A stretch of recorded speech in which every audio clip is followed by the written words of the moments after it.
A year and a half ago, every Senate Democrat cast the deciding vote for a $1.9 trillion disaster that caused the worst inflation in 40 years. Democrats have crushed working families with runaway prices. More than 80% of the country says our economy is in bad shape. President Biden's approval on the economy is down to 30% and falling. By the traditional rule of thumb, our country is now in a recession, and a supermajority of Americans are aware of it. American families are crying out for relief, but Democrats have decided to spend hundreds of billions of dollars of the people's money on a bill that laughs at the people's priorities. Americans say their number one concern is inflation and the cost of living. So here's what Democrats' taxing and spending spree would accomplish on that issue. It would make inflation worse over the next 2 years, and they'd do nothing to cut inflation in the long term. Even the Democrats' favorite estimates say that their bill would take 9 years to subtract the amount of inflation we've been adding every single week. Say that again. Even the Democrats' favorite estimates say their bill would take 9 years, to subtract the amount of inflation we've been adding every single week. After inflation, in particular, another huge group of Americans say their biggest issue is the overall state of the economy in general. And here's what Democrats want to accomplish on that subject. They want to ram through giant new tax hikes in the middle of the recession. New multi-$100 tax hikes on American jobs that especially target the manufacturing sector, leaving Americans with fewer jobs and lower wages.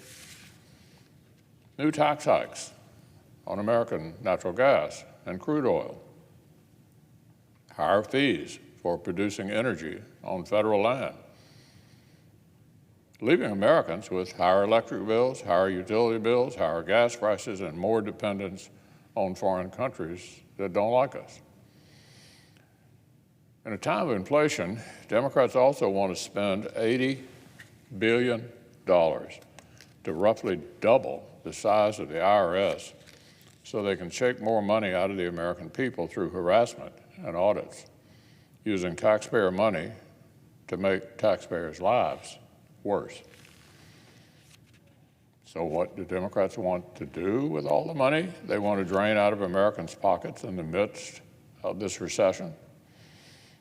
They want to lavish hundreds of billions of dollars on an issue that exactly 3% of the country says is our biggest problem: far-left environmental and climate spending. American families have been hemorrhaging financially for a year and a half. Working people can barely tread water. And the Democrats' focus is Green New Deal nonsense that only 3% of the country wants prioritized.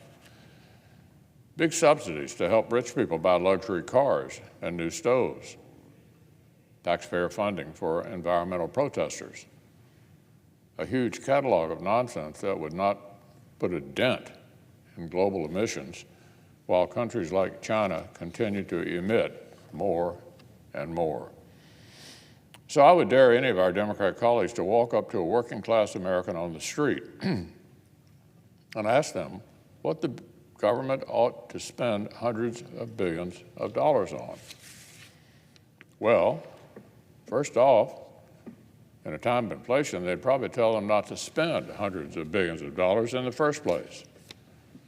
But I doubt a single American worker or middle-class parent would say, you know what? My top priorities are doubling the size of the IRS and giving my boss a government kickback if he buys an $80,000 electric car.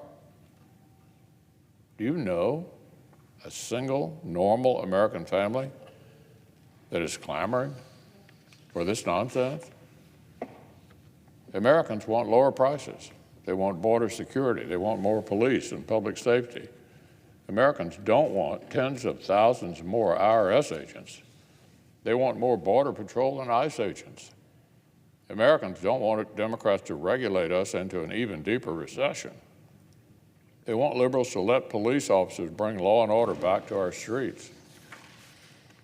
Democrats want to spend hundreds of billions of dollars on a 3% issue while they completely neglect crime and border security and make inflation and the recession even worse. Democrats are catastrophically out of touch with what American families actually do care about. Their approval ratings show it, and their reckless taxing and spending proves it as well.